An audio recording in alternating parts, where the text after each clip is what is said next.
it's a good idea going forward, but not everybody's happy because it's Biden, so conservatives are upset, but they are taking some credit for it. They're going to take a lot of credit. Here's Fox News, and they're going to explain to you why this has nothing to do with Biden and everything to do with Republicans.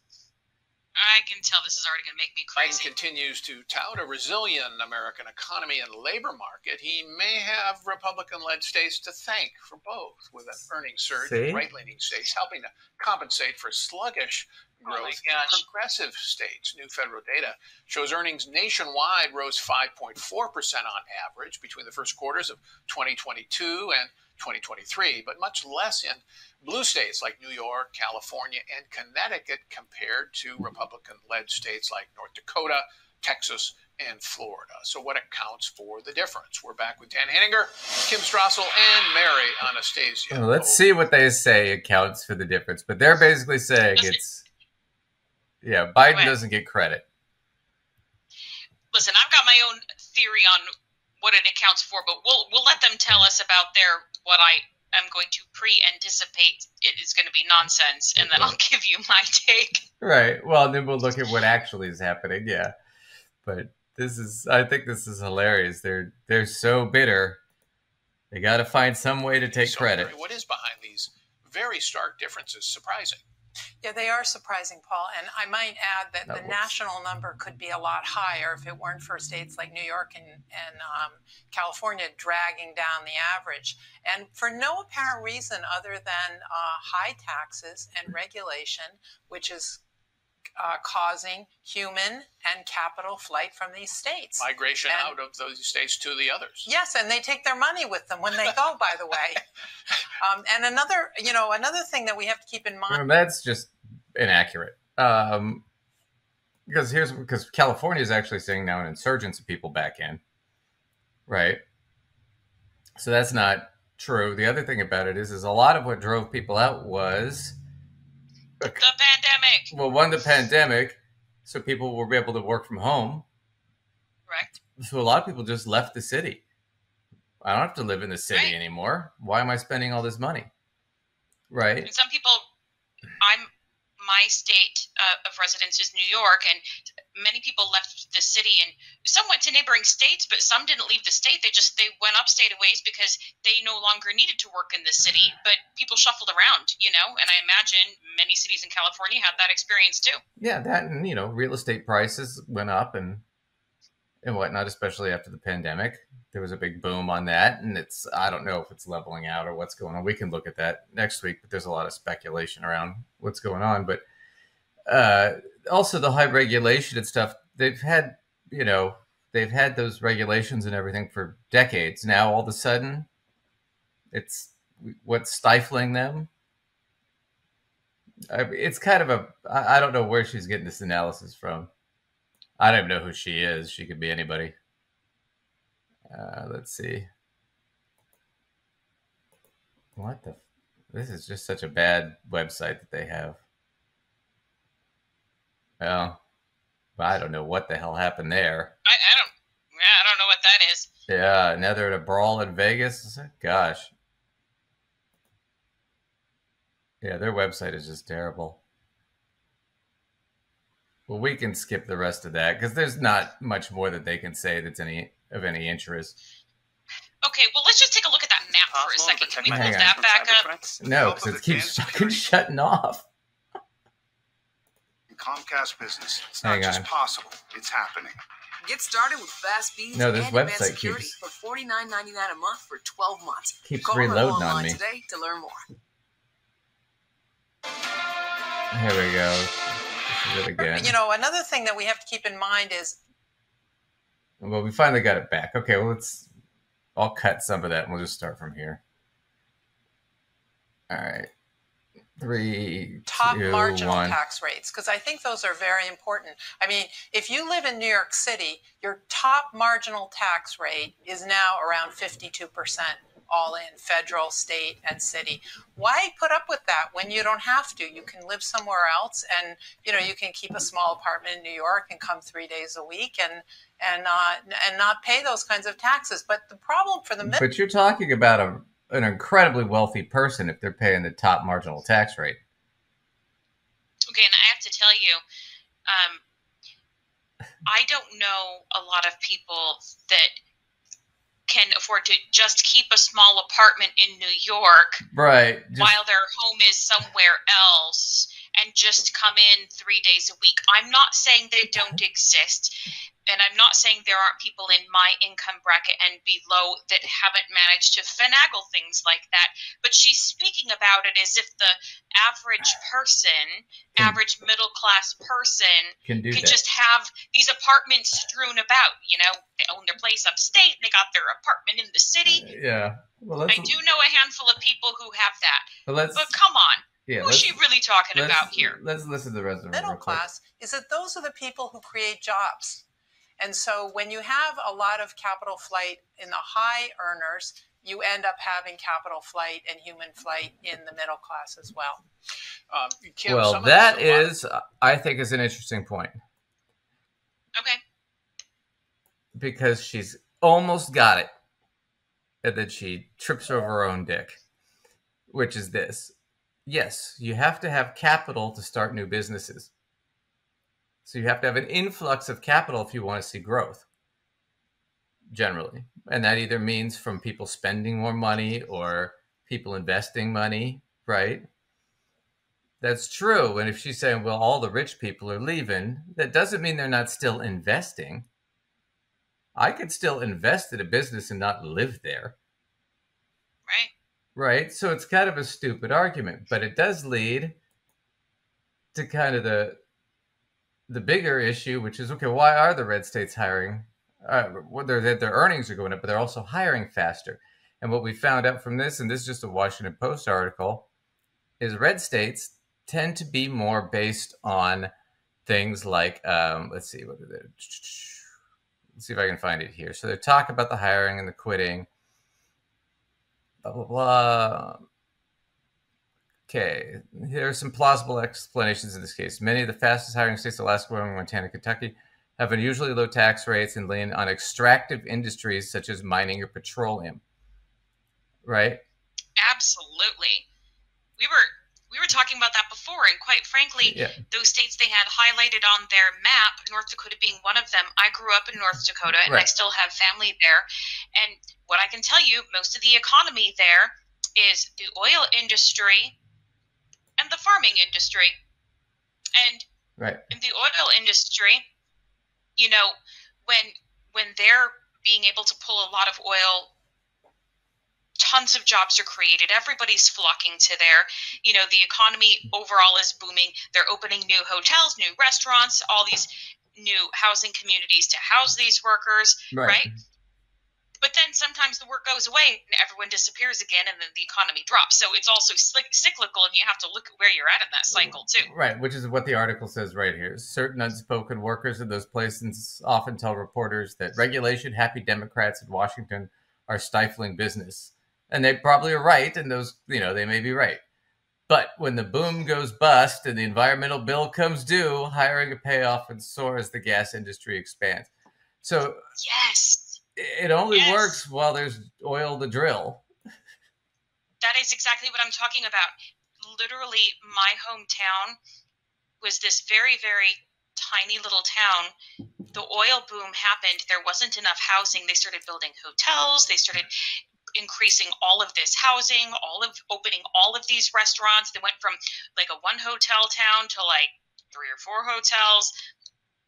And then when it kind of started drying up and there was much less work, suddenly all of this stuff became empty, and it's then the economy, it's absolutely dropped again. So this article's spot on. You really have to look carefully at that. But then also to go comparing the economy of one of these states that is based on oil, and particularly when it's on an uptick, to a state like California or New York, whose economies are based on very, very different things. Well, they're based mostly on trade. International Sure. trade is the big, like Los Angeles, that's the big thing. It's like I live in Portland, that's the big thing. International trade, technology development, things like that.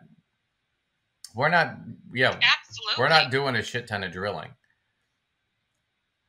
Right, but it just doesn't even make a ton of sense that they're sitting here pointing at the map and being like, well, this is because of the Republican leaders in these states. I'm sorry, none of the leaders, whether Republican or Democrat, are going to be able to make there be an uptick in oil or make it all kind of dry up. They literally have nothing to do with whether that's happening or not. It's literally the cycle of an industry in that state. Yeah, that, and it comes down to how much investment is coming into the state, right? And what does that mean? And if you're in a state where people are already pretty poor and you get some investment, you're going to see huge earnings growth, which is what's going on. Absolutely. So she was right about that investment has to come in. But where's the investment coming from? Well, here's Ari Velcher. Everybody loves Ari Velcher. The kids love the Velch. Let's see, Ari the Velch, Ari Velch, He's gonna explain it. This week, the United States received a piece of economic news for which it has been desperate for months. Inflation, which has been crushing our economy in a years-long surge, has cooled significantly. In the month of June, prices rose only 3% compared to the year before, which is the smallest 12-month increase the country has seen since March of 2021. President Joe Biden was quick to take credit for this and other recent economic victories, such as an increase in jobs and wages. Now, there are many factors that can contribute to changes like this, but if you ask the White House, it's so-called Bidenomics getting the job done. Just 2 weeks ago, House Speaker Kevin McCarthy denounced the strategy as a, quote, economic disaster that will cause decades-high inflation, high gas prices, lower paychecks, and crippling uncertainty that leaves Americans worse off. But, for fact's sake, the Biden administration's policies have actually been tremendously beneficial. In fact, as Timothy Noah of the New Republic... So... yeah, everybody was like, yep, no, he's going to ruin the economy. Biden doesn't know what he's doing. Blah, blah, blah. And then, uh-oh, it's working. Right? And even for the Republican states. Right. Fancy that. Well, that's the thing. Now we're going to skip to that real quick. So here we go with that. Just wanted to skip ahead a little bit. Comes to personal income across the country. In North Dakota, where Biden lost to Trump by 33 points in 2020, personal income during the first quarter of this year rose 11% from the year previous. That's according to the Bureau of Economic Analysis. In Nebraska, which Biden lost by 19 points, personal income rose 11.1%. In South Carolina, which Biden lost by roughly 12 points to Trump, personal income rose 6.8%. All of these increases in personal income exceed the national average of 5.1%, and North Dakota and Nebraska are more than double that average. Let's take a look at some blue states. In California, where Biden won by 29 points, personal income only grew by 0.7%. Biden beat Trump by 23 points in New York, but personal income growth only went up 3.2%. In Maryland, where Biden won by 33 points, there was personal income growth of 5%. Bidenomics isn't remotely a problem for the GOP. It looks like a success, but of course credit will never be given where credit is due. It's reminiscent of the weeks following the passage of President Biden's infrastructure bill, where lawmakers in red states stood firmly in the way of... So here's what it is that he's going to point out. Where did all this money come from? The infrastructure bill, the Inflation Reduction Act, dumped billions of dollars back into the economy, creating new jobs, new infrastructure projects, new construction projects. Which is exactly what it was supposed to do. New drilling, blah, blah, blah. And what states saw the most benefit? The poorer states that needed it the most. Not going to affect us in or people in California or us in Oregon all that much. I mean, it did. We got like a 4.5% growth, right? But a lot of that wasn't, I didn't see that, a lot of that was new jobs. But these are new jobs being created because we desperately needed new bridges and new roads. Stuff was falling apart in this country. It was bad. I remember reading at one point it was like 1 out of 7 bridges was a hazard. I mean, so he's going to point that out. But all these Republicans voted against it. All those people on Fox News that were just saying, oh, well, it's really the red states that are doing this. They were against all this, and now they're taking credit for it. Now that it's happening, and it's working. Passing that bill, but showed up with bells on and those big ceremonial scissors to cut the big ceremonial ribbons when the projects got underway. We also passed once-in-a-generation investment in our nation's roads, highways, bridges, railroads, ports, airports, water system, high-speed internet. We got a little help from Republicans, but not a lot, but enough to get it passed. But the truth is, there are a lot more Republicans taking credit for that bill than we actually voted for it. I see them out there, and now we're going to build this new bridge here. We're all for it. And by the way, this new road, and we're going to have an internet that's going to be all the way. I love them, man. They ain't got no shame. They don't have any shame. They ain't got no shame indeed. As money started to roll out for infrastructure projects, Republicans went looking for a pat on the back, even after voting against the funding that made those projects possible. Arkansas Senators John Boozman and Tom Cotton announced almost $50 million in grants for their state in a statement that read, quote, "This funding will go to infrastructure projects that are critical to maintaining roads, trails, and railways in Arkansas. I am pleased Senator Boozman and I were able to secure the grants for these projects," end quote. Nuh-uh. Both senators voted against Biden's bill. Alabama Congressman Robert Aderholt released a statement saying, quote, "I am pleased to announce that the city of Cortland will receive this grant for $1.6 million. I'm always happy to support this type of funding in Congress that provides for the traditional infrastructure needs of our communities," end quote. Whoa, Nelly. Congressman Aderholt voted against Biden's bill. Freshman. He's going to go through the list. It's more and more and more and more of them. But they all voted against all this. And now, now that they're getting the money, we're taking credit for it.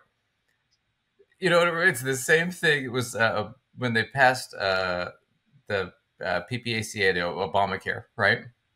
The Patient Protection and Affordable Care Act. All the Republicans were against it. They tried to shoot it down, blah, blah, blah. Shot down the individual mandate, tried everything they could do to destroy it, right? But when the expansion of Medicaid came with that, all these states got all this money for Medicaid, there were a few Republican states where they denied it, where they said, we're not going to take the extra money, which is stupid because it meant their people didn't get health insurance who could have. But the states that did take it, these guys were all taking credit for, look, see, I expanded Medicaid. And it's like, no, you didn't. You voted against the expansion. And now they're all saying, no, we're all for everybody should have insurance. We care now. We don't want to destroy the Affordable Care Act. We want to replace it with something better. They can't go against it because they'll look like a-holes. And they know it. It's just hilarious, but it's the same thing now. Oh, the economy's doing well. We're not going into a recession. Everybody predicted a recession. For years, they've been predicting a recession. And it doesn't look like it's going to happen. And now what?